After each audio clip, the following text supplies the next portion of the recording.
आमे माने जीवन में उन्नति तथा सफलता पाइबा बहुत चेष्टा करिथाउ। जीवन में किछि बड़ करिबा पई सर्वदा परिश्रम करिथाउ। तथापि किए सफल हो जाए तो पुणी किए जीवन में हारी जाए। स्वप्न तो समस्ते देखती, हेले समस्तंकर स्वप्न पूरा होई न थाए। ज्योतिष शास्त्र रे एथिप्रति बहुत गुड़े उपाय वर्णना करा जायछि, किंतु गोटे सरल उपाय विषय रे मध्य वर्णना करा जायछि, जाहाकू करिबा सरल और सस्ता। यही उपाय को करिबा द्वारा जीवन में सफलता निश्चिंत प्राप्त हब। ताहा हला वृक्ष ज्योतिष। वृक्ष ज्योतिष आपन को सुनी किछि अलगा लागुथिबो। आपण भाबुथिबे ए की प्रकार ज्योतिष। आपण जानिथिबे पृथ्वी को शीतलता वृक्ष ही प्रदान करिथाए। वृक्ष आमर प्रकृत बंधु। वृक्ष आमर प्रकृति सहित जड़ित। वृक्षलता आम जीवन में औषध रूपी अमृत प्रदान करि आसुछि। वृक्ष ही आम जीवसत्तार रक्षक। आज ए भिडियो रे एही वृक्ष ज्योतिषर रहस्य विषय जानिबा। जय श्री कृष्ण, राधे राधे। भगवान आप सबका भला करे। आपण देखुचंती astro CS Narayan. Welcome to our channel. प्रिय दर्शक बंधु, वृक्ष ज्योतिष रे उल्लेख अछि कि जदि कौनसी व्यक्ति निजर जन्म राशिर इष्ट वृक्ष को निज घरे किंबा घरर आखपाखरे लगाए, ता सह तार रक्षणाबेक्षण करे, सही व्यक्तिर जीवन ठीक सही वृक्ष परी तथा वृक्ष जेपरी आस्ते आस्ते बड़ होई फल फूल प्रदान करिथाए, ठीक सही परी ता जीवन में आस्ते आस्ते सफलता मान सम्मान आदि प्राप्ति होइथाए। आज ये वीडियो रे कन्या राशिर इष्ट वृक्ष विषय रे चर्चा करिबा। वीडियो आरंभ करिबा पूर्वरु आपण जदि प्रथम थर आम चैनल को विजिट करूछंती, एबे ही शुभ मुहूर्त। प्लीज चैनल को सब्सक्राइब करिनियंतु, काहेकि ना आम चैनल आपण मानक पई एक विशेष प्रकारर एस्ट्रोलॉजी, पामिस्ट्री, न्यूमरोलॉजी तथा वास्तु टिप्स प्रदान करुछि। ताहले जय श्रीराम को नाम नै वीडियो को आरंभ करिबा।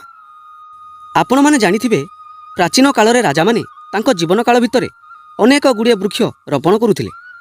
रामायण रे वर्णित अशोक वाटिका रावण द्वारा तैयारी करा जायथिला, जेउठी माता सीता को से रखिथिला।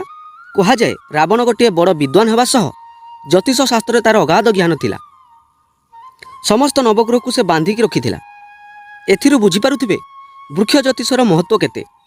प्रत्येक वृक्षर गोटे ऊर्जा थाए। प्रत्येक वृक्ष भिन्न भिन्न परिमाण रे अम्लजान प्रदान करिथांती। एमिति किछि वृक्ष अछंती जेउ वृक्ष राति रे मध्य अम्लजान देइथांती। तेणु प्रत्येक जातकर गोटे इष्ट वृक्ष थाए। सही वृक्ष पाखकु गले ताकू किछि अलगा एनर्जी मिलिथाए, किछि शांति ताकू मिलिथाए। आपण अनुभव करिथिबे जेतेबेले आपणकर मन अशांत थाए, देखिबे आपणकर श्वासधारा रे बेगरे किछि वृद्धि आसीबो।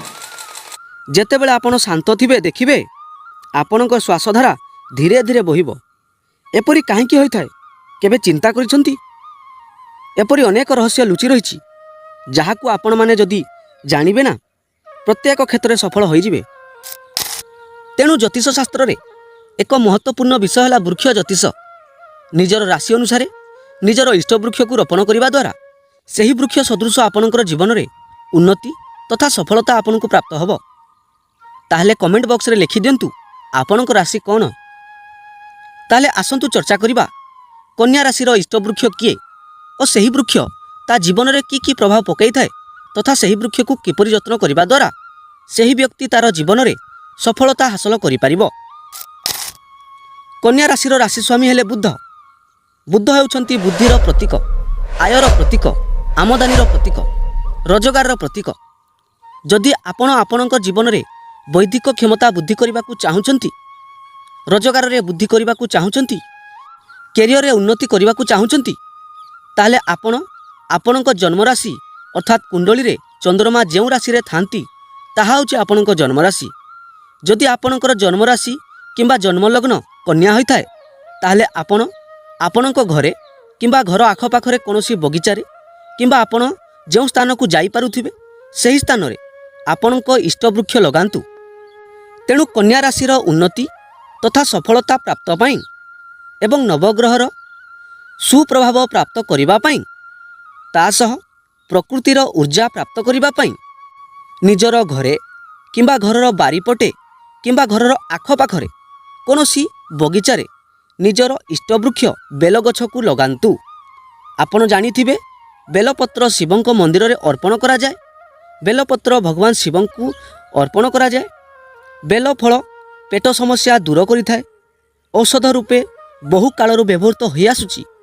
ଗ୍ୟାଷ୍ଟ୍ରିକ୍ ହେଉ କି କନଷ୍ଟିପେସନ୍ ସବୁ କ୍ଷେତ୍ରରେ ବେଲର ଫଳକୁ ବ୍ୟବହାର କରାଯାଏ। ତାକୁ ପଣା ରୂପରେ ବ୍ୟବହାର କରାଯାଏ। କନ୍ୟା ରାଶିର ଜାତକ ବେଲ ଗଛକୁ ଲଗାନ୍ତୁ, ତା'ର ଯତ୍ନ ନିଅନ୍ତୁ। ବେଲବୃକ୍ଷ ହେଉଛି ଆପଣଙ୍କ ଇଷ୍ଟବୃକ୍ଷ। ଦେଖିବେ ବେଲବୃକ୍ଷ ପରି ଆପଣ ଉନ୍ନତି କରିବେ। ହିନ୍ଦୁ ସଂସ୍କୃତିରେ ବେଲଗଛର ମାହାତ୍ମ୍ୟ ବର୍ଣ୍ଣନା କରାଯାଇଛି। କନ୍ୟା ରାଶିର ଜାତକ ବେଲଗଛର ଯତ୍ନ ନେବା ଦ୍ୱାରା ତାଙ୍କ ଜୀବନରେ ଉନ୍ନତି ସହିତ ପ୍ରତ୍ୟେକ ଇଚ୍ଛା ମନସ୍କାମନା ପୂରଣ ହେବ। ଶାସ୍ତ୍ରର ଏହି ଗୂଢ଼ ରହସ୍ୟ ଆପଣଙ୍କୁ ପ୍ରଦାନ କରୁଅଛୁ। ଆପଣ ଏହାର ଲାଭ ଉଠାନ୍ତୁ। କମେଣ୍ଟରେ ଜଣାଇବେ ଆପଣଙ୍କ ରାଶି କ'ଣ। ଆପଣଙ୍କ ରାଶି ଉପରେ ମଧ୍ୟ ଭିଡ଼ିଓ ଆଣିବୁ। ଯଦି ଆପଣ କମେଣ୍ଟ କରିବେ ତାହେଲେ ପ୍ରତ୍ୟେକ ରାଶିର ଇଷ୍ଟବୃକ୍ଷ ଉପରେ ମଧ୍ୟ ଭିଡ଼ିଓ ଆଣିବୁ। ପ୍ରିୟ ଦର୍ଶକ ବନ୍ଧୁ, ଆଜି ପାଇଁ ଏତିକି। ପୁଣି ଦେଖାହେବା ଅନ୍ୟ ଏକ ଭିଡ଼ିଓରେ। ଜୟ ଜଗନ୍ନାଥ, ଜୟ ମା ସମଲେଇ।